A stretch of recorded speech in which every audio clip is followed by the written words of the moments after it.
And good morning, everyone, and welcome to this latest in the series of pathway webinars that we are running looking at different elements of the hydrogen landscape. My name is Chris Steele, and we've got a great group of panelists today. We've got David and Joe from the Offshore Renewable Energy Catapult, and we've got Professor Chris Smith, who leads the Centre for Future Clean Mobility at Exeter University. And then finally, we've got George Jenkins from NCC, who's going to talk about the hydrogen awareness modules. Can we have the next slide, please, Natasha? Just a little bit about who Hydrogen Southwest are, for those of you who don't know us. We were established about 2 years ago by those founding core companies, all big players in the Southwest who have a direct interest in hydrogen. And this time last year, we opened up membership to other industrial companies with a direct interest in hydrogen. And we now have between 45 and 50 members, ranging from the likes of BP and NatWest at one end of the spectrum to a number of really interesting disruptor companies at the other end of the spectrum. And our vision is to accelerate the transition from fossil-based energy to an energy based on hydrogen, where hydrogen is the right solution. And we are very much an industry-led collaboration.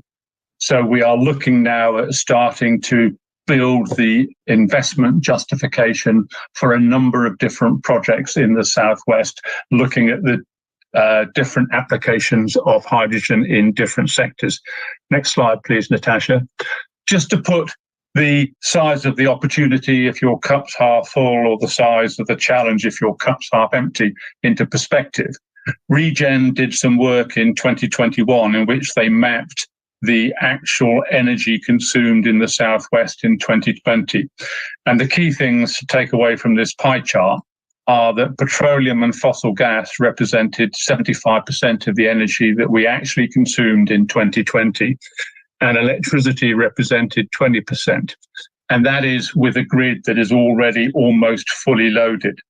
So we have a significant challenge. We have to transition 75% of our energy over what is now a 26-year period rather than a 29-year period, because if Regen were to do the same exercise next year for our energy consumed this year, that pie chart won't have moved very much. So with that, I'm going to hand over to David now, and look forward to hearing your questions later. Thank you. Yeah, thank you ever so much for that introduction. My name is David Cooper. I work for the Offshore Renewable Energy Catapult, and I'm just going to give a quite whistle-stop tour alongside my colleague. Firstly, of the opportunity in the Southwest from floating offshore wind, because I think that gives a good background to the maritime hydrogen usages. And then my colleague Joe is going to look a little bit more detail about those specific maritime usages. So if you go on to the next slide, please. It's quite a lot of slides. I'm afraid you're going to hear that quite a bit. So this is us. This is a background to us.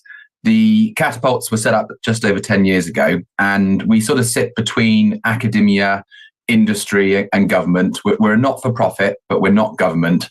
And we're here really to support innovation and supply chain in offshore wind. So just a little look at that map there on the right, just to bring out a few of the sort of things we do.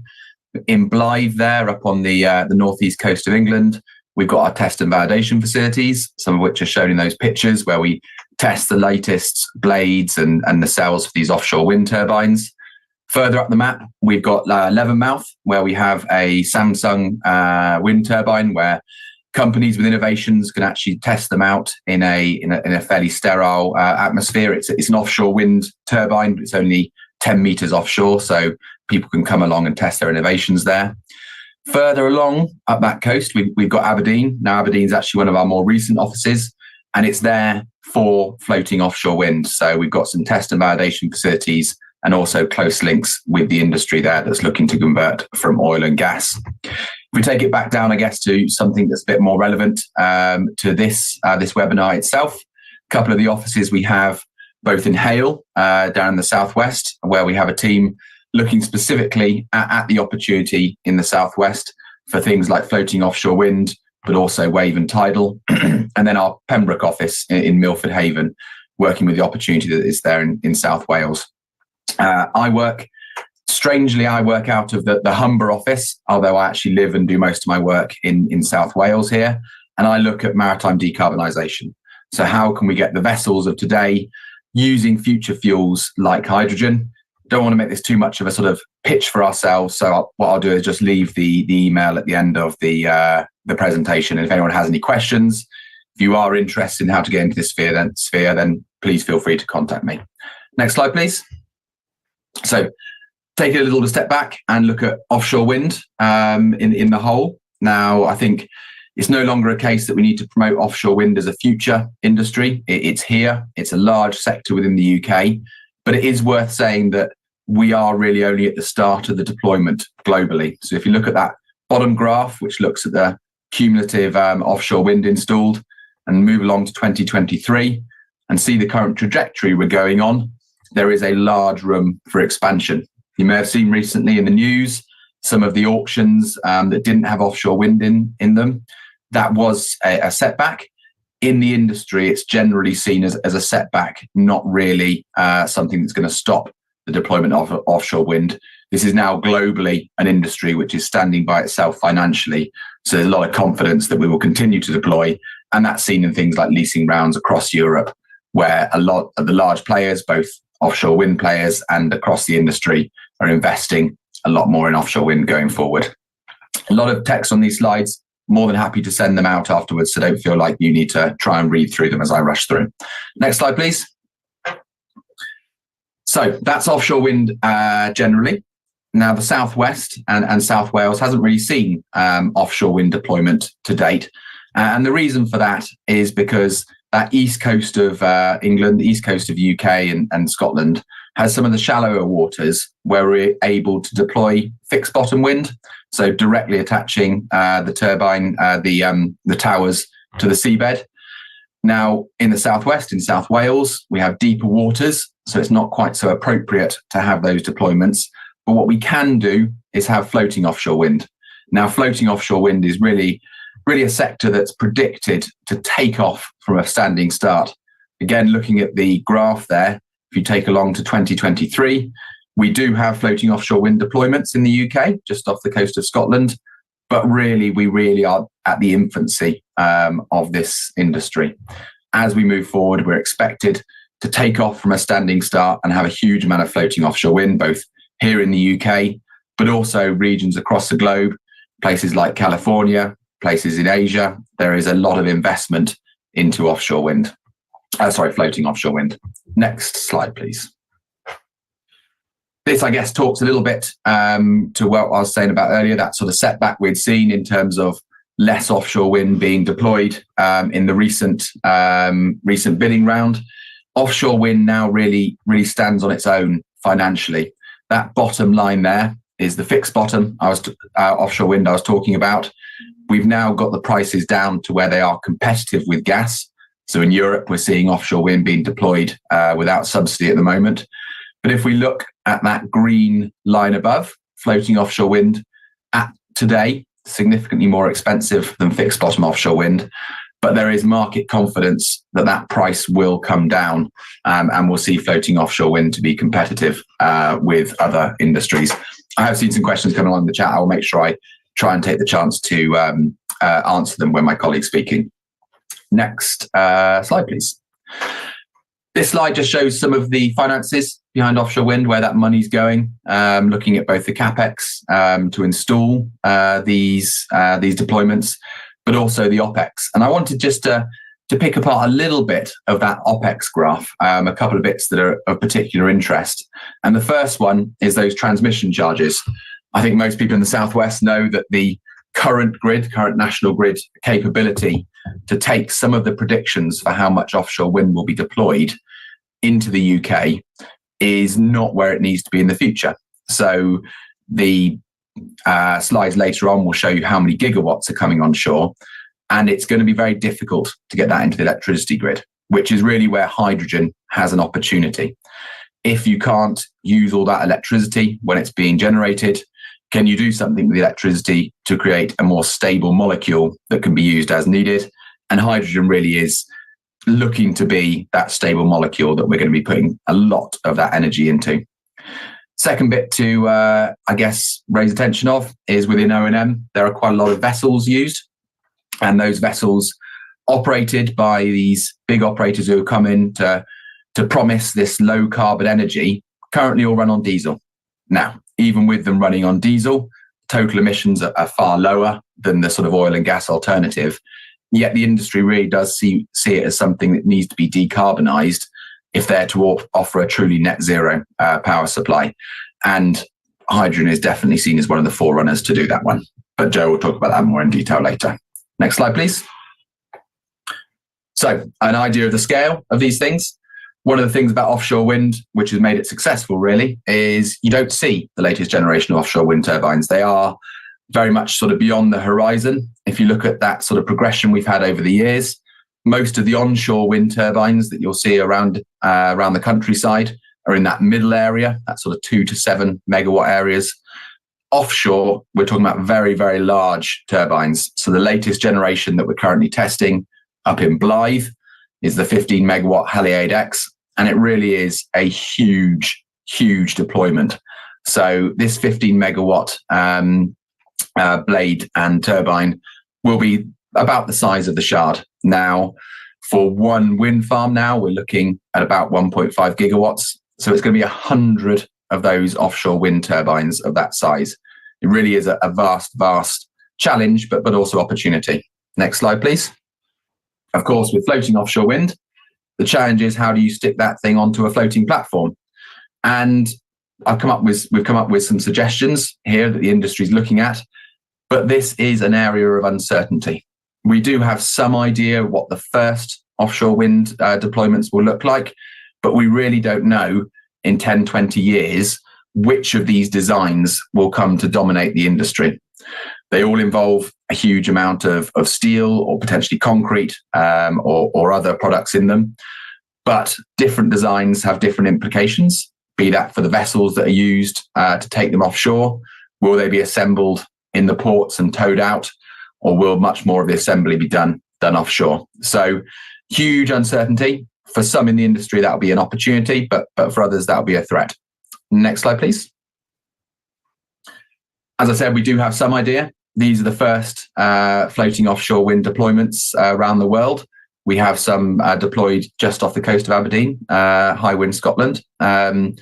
Those turbines give us an idea of where we'll be, give us an idea of the amount of vessels that will be used. Bottom right, this was one that was actually towed off for a major service. A large number of tugs utilised in there. We know there are going to be a lot of vessels used. We don't know exactly what vessels, depending on what sort of O&M strategy will be utilised. Next slide, please. So this is a bit more closer look down to the southwest. These were the original areas that were scoped out by the government to see where floating offshore wind could be deployed. They've now narrowed that down in the first round to those coloured ones in the top right sort of yellow boundary there. Now, within that there, 4.5 gigawatts we're expecting of floating offshore wind by 2035. Long-term ambition is 25 gigawatts. So we're looking to see a huge amount of floating offshore wind come online, really from a standing start in the southwest. Next slide, please. And that just talks a little bit about the sort of deployment we're expecting to have. There's 3 large areas, up to 1.5 gigawatts available in each area, giving that total of 4.5 gigawatts. Next slide, please. So a little bit about, I guess, what we can do to support. There's something called the Celtic Sea Cluster. Really do encourage you, if you're interested in the opportunity, both maritime, hydrogen or otherwise, in the Celtic Sea deployment, just to Google Celtic Sea Cluster, or I think we've got a link on the last slide. This is a bringing together of government parties, good links to developers, to try and make sure that opportunity can be taken in the southwest, and that as much local content can be brought into the supply chain as possible, both to support the UK, but also to see if we can actually achieve those targets that we're looking at. 25 gigawatts by 2045 is a huge undertaking, and will only be possible if we can really work together with the supply chain. Next slide. These are some of the publications that come out of the Celtic Sea Cluster. They are all available open access. Please feel free to have a little skim through the website and see if there's anything that takes your interest there. Next slide. And here's a bit of a closer look of that previous graph, but specifically for the Celtic Sea. So looking at some of the expenditure that seems likely and some of the deployment that we're going to see coming online. Next slide, please. And I think I may be running a little bit over time, so I'll skip this one. Okay, so where do we need to see things coming through? Ports, grid, supply chain, skills and workforce. There is a huge opportunity in all of these, but an opportunity this is not guaranteed to be recognised locally. There are competitors outside of the Southwest for some of these provisions, which could move into supplying this.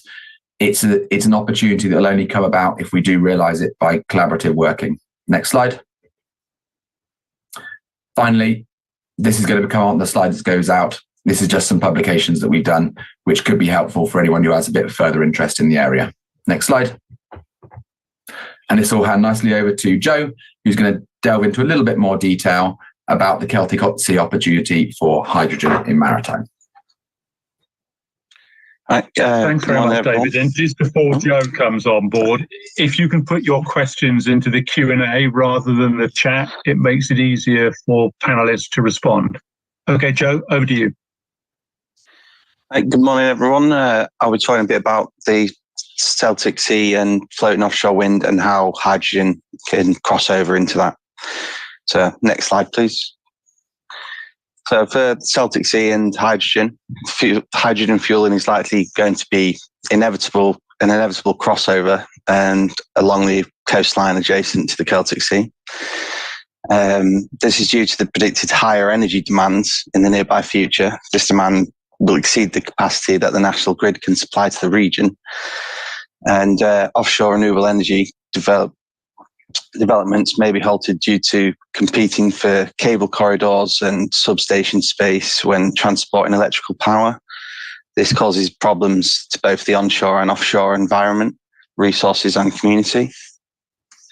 It also increases costs for customers, and as a consequence could severely limit early adoption and the pipeline of projects that are to follow. A combination of the offshore renewable energy from wind and hydrogen fuel production is seen as an achievable vision to hit decarbonisation targets. So by producing hydrogen at the source instead of relying on an electrical grid connection and substations, it's a great solution to this problem. So as mentioned by David, here are some figures from the Celtic Sea where it's predicted to unlock 4.5 gigawatts of floating offshore wind energy by 2035, and likewise nearly up to 25 gigawatts by 2045. Next slide, please. So here are some initiatives around the UK, so Aquaventus, Dolphin and Project Oyster, which I'll talk about in the next couple of slides. So next, please. And next slide again, please. Yeah. So Aquaventus has an ambitious capacity goal for 10 gigawatts of green hydrogen fuel to be available as a product from the offshore wind industry by 2035. And although not necessarily that relevant to the Celtic Sea, Aquaventus has a large focus on the North Sea and the East Coast. And currently, their next steps are to designate an area to develop 1 gigawatt of hydrogen generation by the year 2030, as well as accelerate their plans to expand the hydrogen pipelines and infrastructure in preparation for the predicted boom of hydrogen fuel generation in the North Sea in particular. So next slide, please. And Project Dolphin and Project Oyster as well is very similar. They follow similar technology paths, utilising desalination to remove salts and other impurities from the seawater. And offshore wind turbines are utilised to generate the green electricity powering an electrolyser, which in turn is splitting the water into hydrogen and oxygen. There are a number of benefits of this technology being implemented, such as the only byproduct is water vapor, and there's no reliance or constraint from the national grid to supply electricity for this electrolyzer. It's a completely closed circuit. As the wind and marine industries grow around renewables in the coming years, there will be a steady development of this hydrogen fuel production and supplying a successful route to green hydrogen at a practical scale. And as you can see on this diagram, more floating offshore wind substructures have no requirement to be electrically connected to the grid. Next slide, please. And Project Oyster, very similar sort of scenario with desalinated water being used to produce hydrogen. And these initiatives are looking to exploit the deep areas where wind resources are available at a large scale, and a combination of the floating offshore wind technology and hydrogen produced will be sent to shores via pipelines. The hydrogen will be sent to shores via pipelines. Areas of high demand are a key focus area for this background, such as industrial clusters around the UK, but also the Celtic Sea and adjacent coastlines, as previously shown in a diagram. Project Oyster is comprised of a consortium of offshore wind industry veterans of companies, with the European Commission of €5 million grant through a Clean Maritime Partnership. The aims for Project Oyster are to investigate the feasibility of combining the offshore wind and hydrogen electrolyzer technology and how effective the transport of the new green hydrogen fuel can be. The intended outcome is, like other initiatives, to prepare for the large expansion and market growth that may come from this hydrogen production from offshore wind. A big part of the solution is breaking our reliance on fossil fuels and replacing them with low carbon alternatives, and renewables are a big part of this, and obviously so too is hydrogen. As illustrated on this diagram, hydrogen is a great alternative for energy intensive industries, power generation, fuel for heavy transport, which I'll talk about in a second, and as a replacement for natural gas. Hydrogen, to fulfill its potential, needs to be produced safely, affordably, to scale, and accessible to all. And using flow and floating offshore wind, this seems like a practical solution. Next slide, please. So I talk a bit about hydrogen vessels and a use that is almost a bit of a circular in the industry. So using hydrogen vessels, and as mentioned on the previous slide, hydrogen fuel can be implemented for a variety of industries and needs, but it's a good, an almost full circle opportunity could be to use hydrogen for fueling vessels, crew transfer vessels in particular. These crew transfer vessels will carry crew members to operate and perform maintenance on offshore wind farms and the accompanying hydrogen electrolyzers in the Celtic Sea. The first hydrogen-powered CTV, the HydroCat, is pictured here and was developed by Windcat Workboats and CMB Technologies. The vessel runs as a dual-fuel hybrid running on traditional diesel and a hydrogen injection system. As you can see in the image, hydrogen can currently be supplied by a mobile refueling tanker in the bottom picture. The hydrogen fuel supply chain is currently in its infancy and does require a lot of growth. So as technology progresses towards using hydrogen more and more, hydrogen infrastructure and fuel bunkering would likely and steadily be introduced across the UK to make it a lot easier and move forward. So next slide, please. And the HYPER project, Hydrogen Port Refueling, is a project that OREC are involved with, and it's to explore hydrogen as a marine fuel further and how it can be utilised to power offshore floating wind vessels, such as the HydroCat from the previous slide. So the project aims to assess technologies that could support using this green fuel amongst floating offshore wind vessels in the Celtic Sea fleet. There's a large focus of HYPER at the port of Milford Haven, which has been previously mentioned, and this would service the Celtic Sea wind farms. There's been an assessment undertaken by OREC to calculate the fuel and hydrogen demand required by the vessel fleet, and consequently the size of the facility for hydrogen production in the port of Milford Haven. And next slide, please. So why clean maritime, and why hydrogen, and why new renewables? So there's a target and regulation changes set by government, which a lot of you will know, the Paris Agreement and items like that. So they're set by governing bodies on a legislative scale, and they are pushing ever more for decarbonisation to hit the targets. Decarbonisation and a reduction in maritime emissions are essential to hit these targets. And as mentioned in this presentation already, there are economic incentives to further decarbonise the industry. There is a great opportunity for the offshore renewable industry to be both a creator and a user of zero emission fuels, as mentioned with the HydroCat. And at the bottom here, Operation Zero is also an industry coalition committed to zero emission fuels. And next slide, please. Yeah, a couple animations.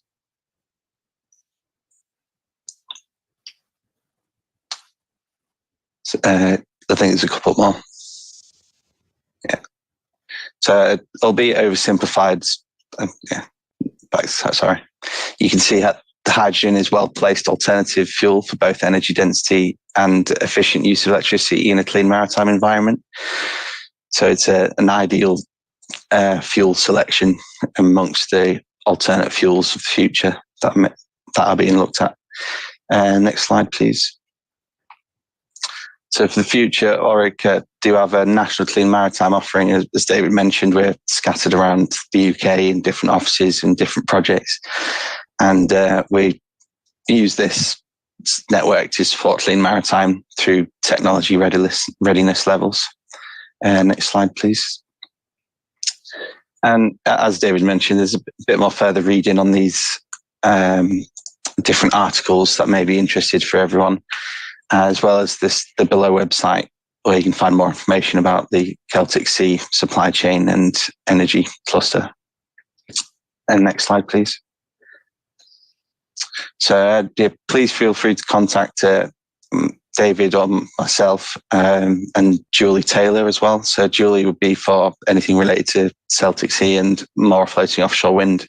David and myself for anything to do with clean maritime and hydrogen and fuels. So, yeah, and I think that's me.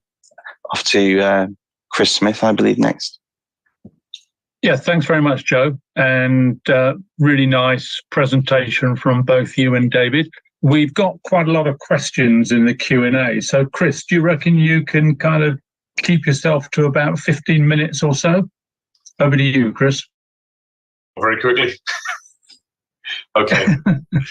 This is me. So I'm coming from Clean Maritime from the, hello and welcome everyone. Thanks for coming to my talk.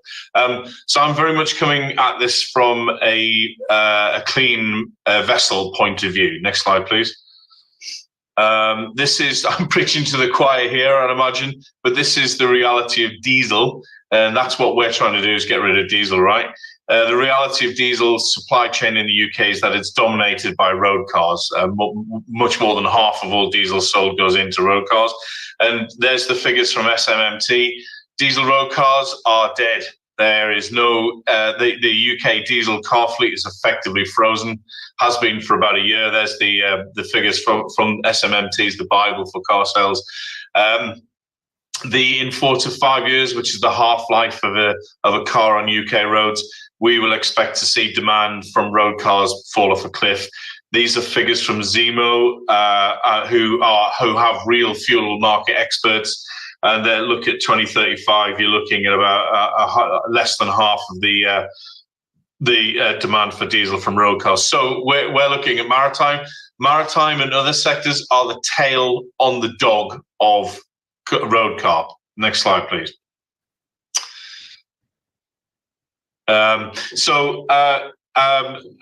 Joe mentioned IMO, International Maritime Organization. They this summer came out with a huge change. Bear in mind that the IMO face East Asian markets, Africa markets, South American markets, as well as Europe and North America.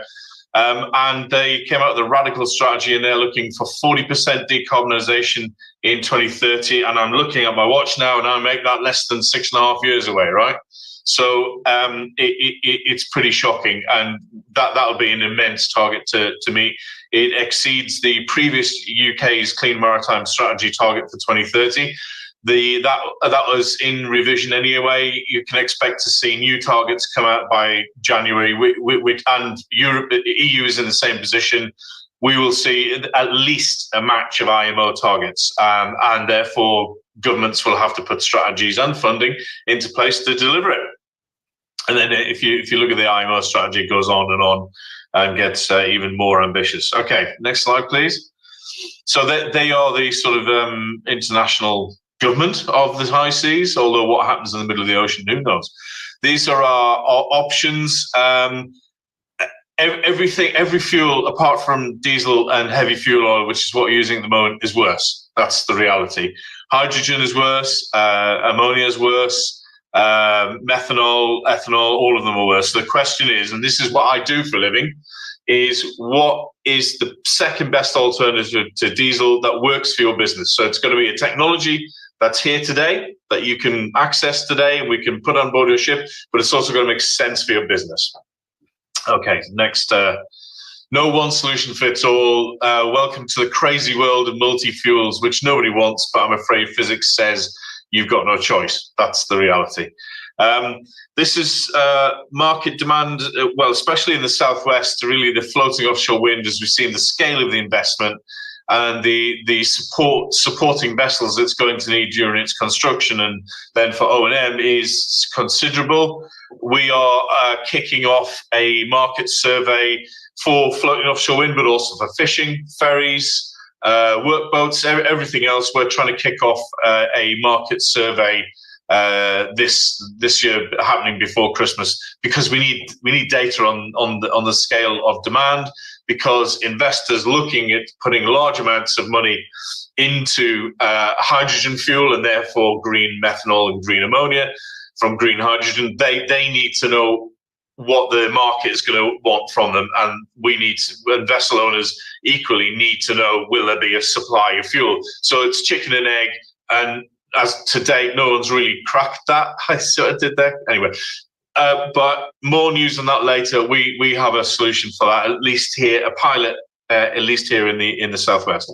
Okay, so we think ORE published, thank you very much, guys, a report in 21 pointing at over 2,000 zero emissions vessels in UK and Europe supporting floating offshore wind. That is a huge market, £26 billion, I believe. Next one, please.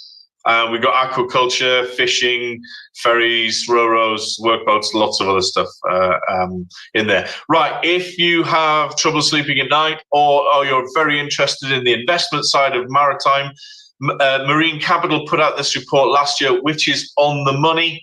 There is, I think it's about page 160, which actually gets to it. Where are the sectors? Where are the early wins? Which sectors are going to switch first?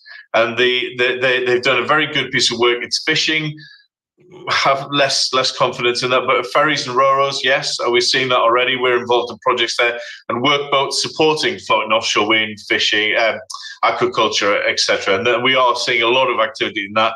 We will have hydrogen-powered vessels in the water in early 24. So something to add to your pictures, guys, to ORE. Okay, that's freely available. Do go and grab it. Next slide, please. So this is one of our designs. We do the powertrains, the clean powertrains. This is a workboat. It's got some tools on the back, and there are thousands of vessels like that made and operated in Europe, all around Europe and the rest of the world. It's something that the UK and European vessel builders build, and the supply chain fits out. The thing that's different about this one is it's got a electric motor driving the prop and a hydrogen fuel tanks on board, and they may or may not be in the correct position on the vessel, a subject of quite a lot of discussion at the moment, and batteries and a control system, etc., etc. the point is, we have vessels like this that are being converted very soon, and we will be very pleased to invite everyone onto them when they are operating on clean power. So more on that news later. Thank you. Next slide. This is for that vessel there, Prince Madoc. And one of the things that we have to talk to her operators, or it's a German company called OS Energy, and they're very forward-looking. They operate in UK, Denmark, and Germany, is the total cost of going clean. Now, the good news here, right, and which you won't hear anywhere else, is eventually, not initially, but eventually, after some period, clean does begin to be competitive with diesel. So you can see the best of our powertrains, the purple one there, which I think, if memory serves, is a hydrogen fuel cell battery hybrid combo. Goes pretty well, even with a very optimistic inflation forecast of 3% for diesel. If you look at 9% for diesel, after a number of years, you are saving significant amounts of money. And if there's some regulation or legislation or incentives thrown into the mix, it just gets better and better. That is going to be happening. It's reality of Denmark now. The Danish government are offering incentives to go clean. And that makes the business model, and this is the key driver, it makes the business model work. Someone has to provide that hydrogen fuel. Next slide, please. This is what ports are going to look like, and we're looking at a project in North Devon, Appledore, to do precisely this. So what we want to do, we have the Clean Maritime Innovation Centre, which is levelling up, funded about 15 million, I think, right next door to Halden and Wolff, and their strategies to build clean ships. We have a fantastic partner, Tower Group, on board to build this kind of site on the other side of the river, because there's a power station there, which is particularly convenient. Ex-power station, sorry, it's gone now. To build this kind of a facility to take the constrained electricity from Celtic Sea Power or from Power X-Links project, which is a cable from Morocco or wherever, constrained electricity, and generate hydrogen fuel initially, but then probably hydrogen-derived fuels, methanol, ammonia. And I know there's a mountain to climb there, but that's part of the future. But we're going to do this in Appledore in North Devon because we can demonstrate the hydrogen economy working. And that is the critical issue. Thank you very much, Chris, in chat. That's the critical issue here, is we don't really have a demonstrator of a successful hydrogen economy where off-takers like OS Energy or Seven Seas Shipping can charter clean boats into aquaculture or offshore wind, and they can come back to shore and refuel with clean fuels. There's a shipbuilder and there's a powertrain designer. The powertrain supply chain can make those vessels work. And we have that in North Devon. We've launched it as a project, and we are talking to investors now. Please support us, because UK and Europe needs a successful demonstrator to show everyone how it can be done. Next slide, please. Oh, some animations. Yeah, so there's some reality. The first methanol bunkering happened. Maersk did it over in Antwerp this year. Ammonia bunkering, you'll see that is a CAD drawing, so it's very much in the future. Plan for next year. Let's fingers crossed. Let's hope it happens. And hydrogen is happening already. CMB-Tech are leading there, but CMB-Tech are burning green hydrogen, which sort of irritates me. You get twice the efficiency from a fuel cell, but one step at a time. This is where we are. Next one, please. So that's the Appledore project. We've got a couple of vessels which are going to be built, designed for clean. We are going to be looking at how best to get hydrogen onto them. They'll be coming in. We looked at their duty cycles probably once every 2 days to refuel, probably swap crew and other things. But and this is what Tower Group want to do on the left-hand side there, is generate that hydrogen. Next slide, please. So very exciting development. Right, before we all get carried away, and this is the future. It is the future, by the way. It definitely is. It comes with strings. As I'm finding out on the maritime side, on vessels, at the moment in the UK, with Maritime Coast Guard Agency's stance, it's very difficult to do use hydrogen on board a vessel. And Paul Turner at CMB Tech will show you the scars on his back to prove it. It's very expensive, very risky. I am working to change that with MCA. We've got a project where we should come up with some new regulations that will allow a much easier, much lower barrier to use methanol, ammonia, hydrogen, liquid or gas on board a vessel. But on the shore side, there again is another set of regulations. And there's some details here, which is all of which has to be borne in mind before we lay our plans for clean vessels and using hydrogen. Okay, next slide. I think I'm done. Yeah, there we go. There's some pictures of other stuff that we do work on land systems as well. Power's power to us, right? So yeah, there we go. Thank you very much. Thanks very much, Chris. And again, any questions you've got for Chris, please put them in the Q&A and we will come back and answer those after George gives his presentation. George, over to you. Thanks, Chris. Good morning, all. I'm George Jenkins from the National Composite Centre, and I'm also the PM and Secretariat of the Hydrogen Skills Alliance. Some of you may have seen this presentation before, so apologies for that if you have, but I think it's worth spending 5 minutes just going over them again, just so those people that haven't seen it before can benefit, hopefully, from this. Next slide, please.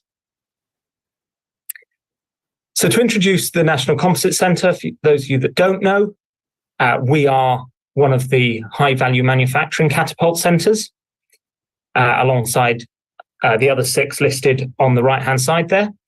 And we have a national skills vision, and we are trying to support that national skills vision in hydrogen to really support the talent pipeline to support the developing hydrogen economy and infrastructure. So one of the first things that we have done to support that talent pipeline is create a suite of awareness level open access training modules to hopefully really start to get people interested in hydrogen, really start to answer their questions and so on. Next slide, please. So, as I said, we've created some modules. They're online, e-learning. They're at an awareness level, a real first step. There's 6 of them, and they're fully funded by Catapult, so they're free to the user, whether that user is accessing from a personal email address or a work email address or whatever, it doesn't matter, they're free to the user. They're non-sector specific as well. There's a few case studies within them that do focus on a particular sector, but fundamentally they're non-sector specific. Next slide, please. As I said, there's 6 modules where we're trying to cover end-to-end hydrogen. So that's the overall considerations, including some of the health and safety, some of the regulations like those that Chris just mentioned, a bit of discussion around why we're talking about hydrogen, and just an overall picture, the fundamentals. We then talk about hydrogen production, storage and distribution, and then 3 modules on hydrogen energy use. So use as a feedstock, use in industrial and domestic uses such as home heating, that sort of thing, and use in transport. So marine, but also land transport and aviation as well. So we've really tried to give an introduction to the various hydrogen topics out there for everyone, really. Next slide, please. So as I've said a few times, they're for everyone. Who should be interested in this? They're not just aimed at engineers. Yes, there's some technical information in there, but their awareness level. We've already had a lot of people, both inside the National Composite Centre and externally, access them as project managers or people working in comms or business leaders or even recruitment for companies where they're starting to take on hydrogen projects or starting to transition to hydrogen to help the business as a whole understand hydrogen and, again, why we're talking about it. So yes, they should be of interest to engineers and technicians, but it's not exclusively those people that these could be useful to.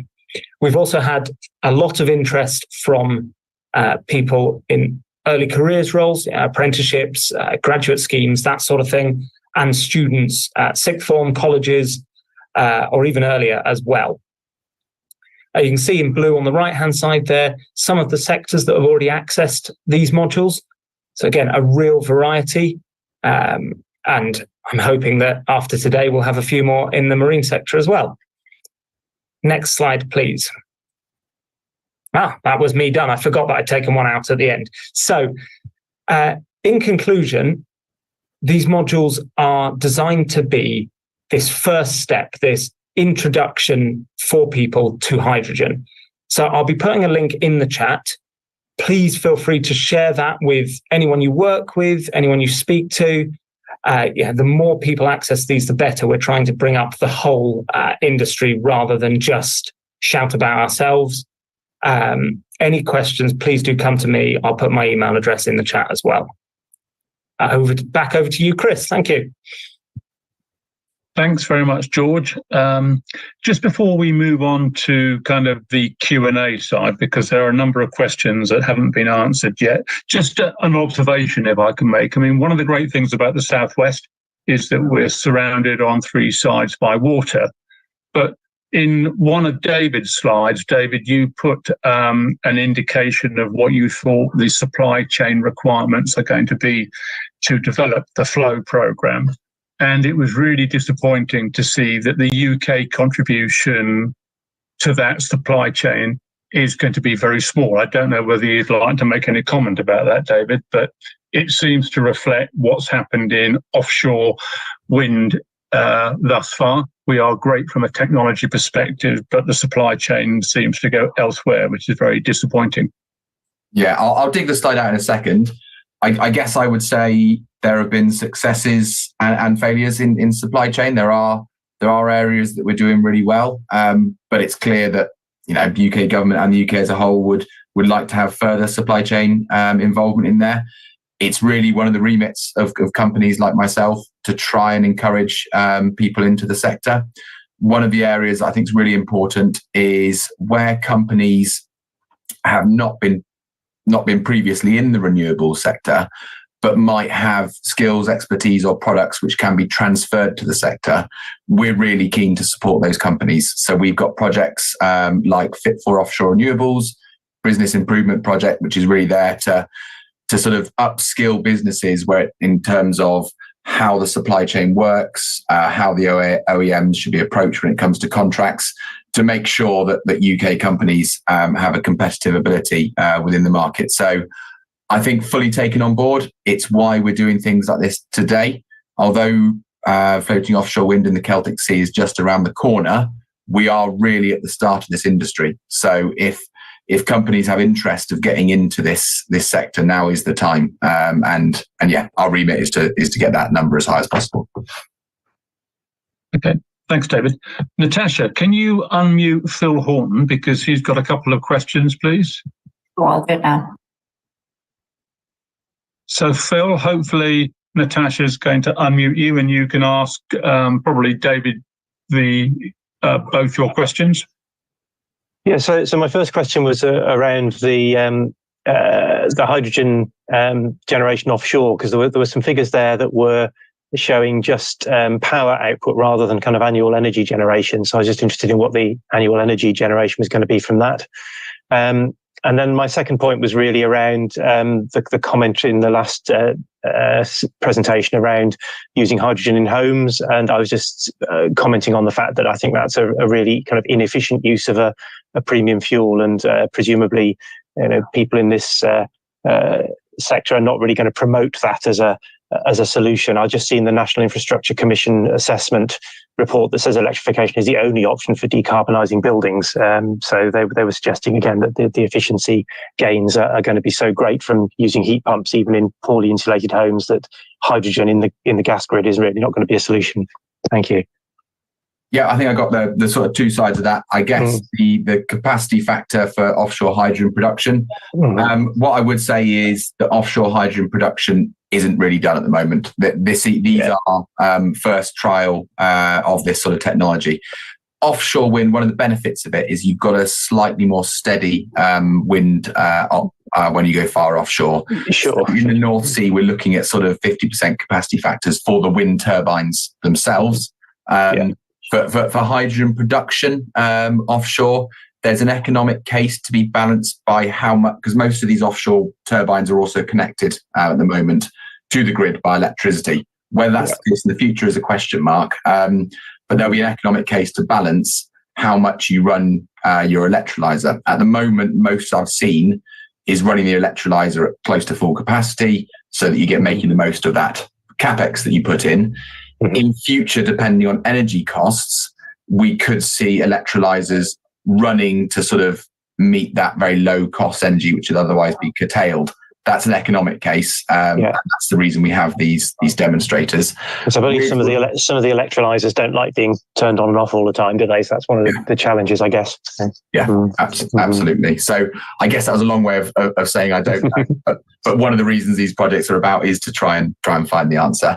The second question, I'd probably say that ORE Catapult doesn't have an official line on things like use of hydrogen within the UK economy. It's not really our remit. But on a personal level, so not to be attached to ORE Catapult, I think you raised a recent report, and it's not the only recent report, things like looking at what the Climate Change Committee says about hydrogen heating in homes. There does seem to be a movement in the industry in general away from that. That's not an ORE Catapult official line, but I would agree with you there. Thank you. Thanks, David. Natasha, can you unmute Alex? And Alex, do you want to say a couple of words about Appledore from the Tower Group perspective? Are you just happy to take a rain check on that? Chris, is that Alex King or Alex Pepper? Alex King, sorry. And could you also unmute Bob Walker, please, Natasha? Bob Walker, sure. I'm quite happy to just say a couple of things on Appledore, and actually I do have a question for Oric, if that's okay. Following on, I think actually Chris Smith, thank you, Chris, gave quite a nice introduction to what the Zero Boat project at Appledore is. It is the starting point. You know, there are projects in the southwest looking to demonstrate the interface between floating offshore wind and onshore hydrogen production, and how that could then go into the vessels that then go out and service the turbines. I've put my email address in the Q&A. If anybody would like more information on the project and what we're doing to build on that pilot, then do let me know. I'd be quite happy to have a call and speak about it. And I do have a question. I was literally just typing it in the Q&A, but as I now have the floor, to our friends at OREC, following on from a question that Paul Coles put in the Q&A about port infrastructure and the landing points for the cabling. You know, we all I think are aware of the opportunity for hydrogen and the link with offshore wind. The issue is not necessarily where the cables will land physically onshore, but actually where that interface with the electricity transmission system is. There are a number of locations throughout South Wales and the southwest where a connection to floating offshore wind is touted, but without clarity on whether we're going to get that connection in those locations, there is a logjam in what we can do in onshore hydrogen production. So an idea of when we might get some more information on that would be ideal. Thank you. Yeah. Historically, UK government has done this slightly different to European governments, whereby most of the transmission of the energy back to shore is seen as the remit of the developer that bids on the site. Whereas in Europe, some of the deployments have sort of the work done to transmit that energy back to the grid is part of the government or the regional government's remit, and the offshore developer just works offshore. No comment as to which the best view of that is, but I think I'd understand which you would prefer. It does mean that we find out exactly where the cable will come onshore and where it will connect to the grid, probably a little bit late in the day, because it will be at the announcement of the developer that will choose that point. There are initiatives. I mean, the National Grid is actively working on this, and I would say actually they're quite an open organisation in terms of engagement, especially if you have a project which can potentially support them on this side of things. And what I would say is also, now it's very difficult for smaller companies to do this, but sort of early developer engagement, if there are particular projects which might support this, or all the developers are looking for a USP, are looking for a way into the hydrogen economy.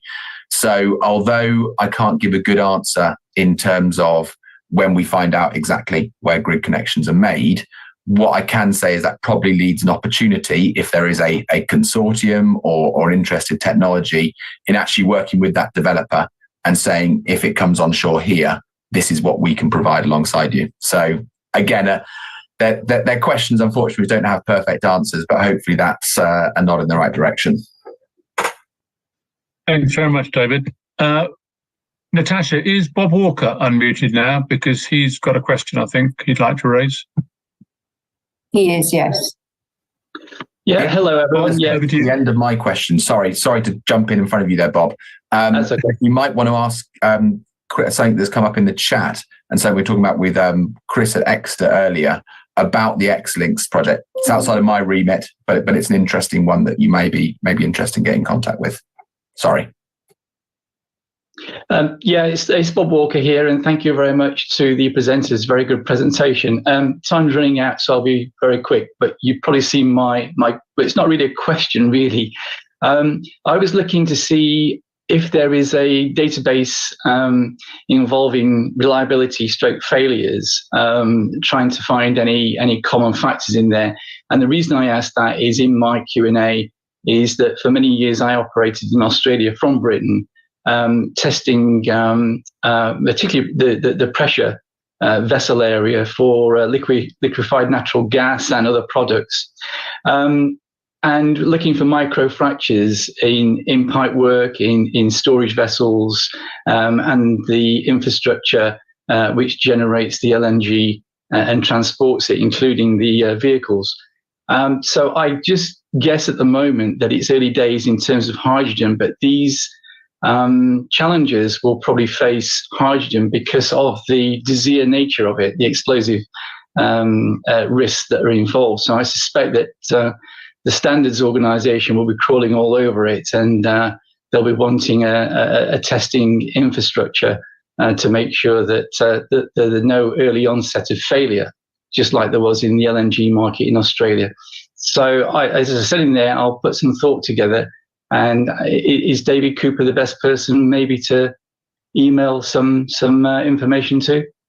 Yeah, I don't know if I'm the best person. I answered a similar one in the chat, and I've just put a link to something actually.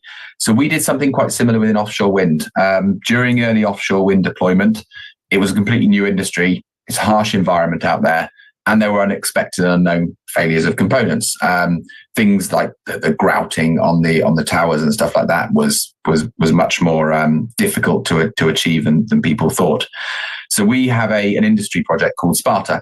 Now, Sparta is a sort of benchmarking service for all of the owner operators. So they all put their data in, stuff that they wouldn't share with competitors, but they shared with us as an industry not-for-profit.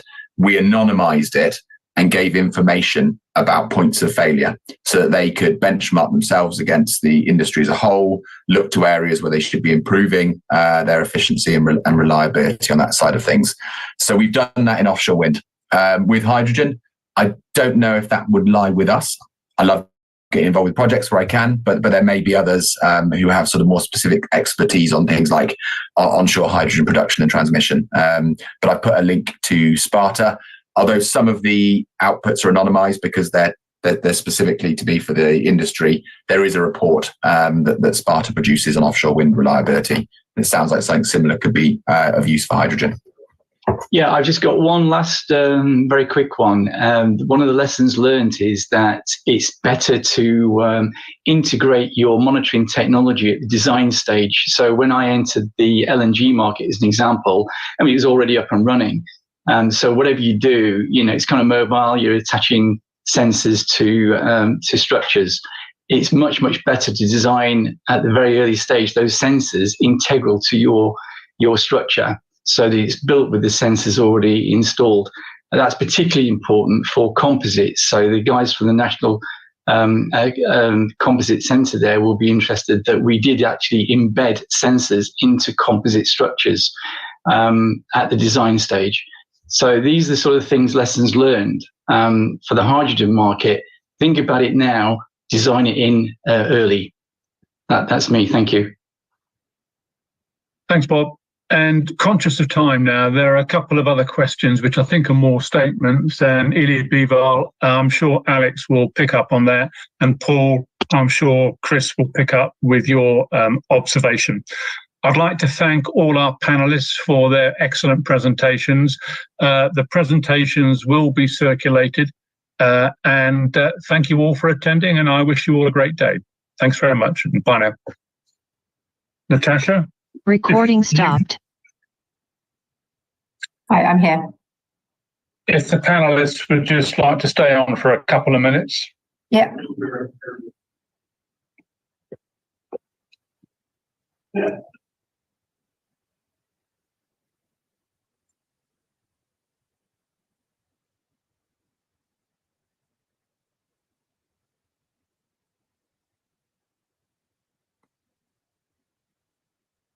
I'm going to see if we've got any attendees still in. I think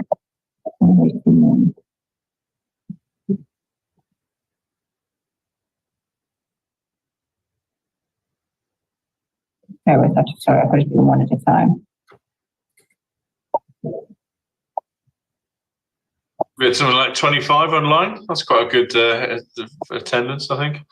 We had 38 to 39 was our highest number. Yeah, there's reasonable engagement as well, wasn't it? Chris, hopefully that plug for your X-Links was worthwhile. All plugs gratefully received.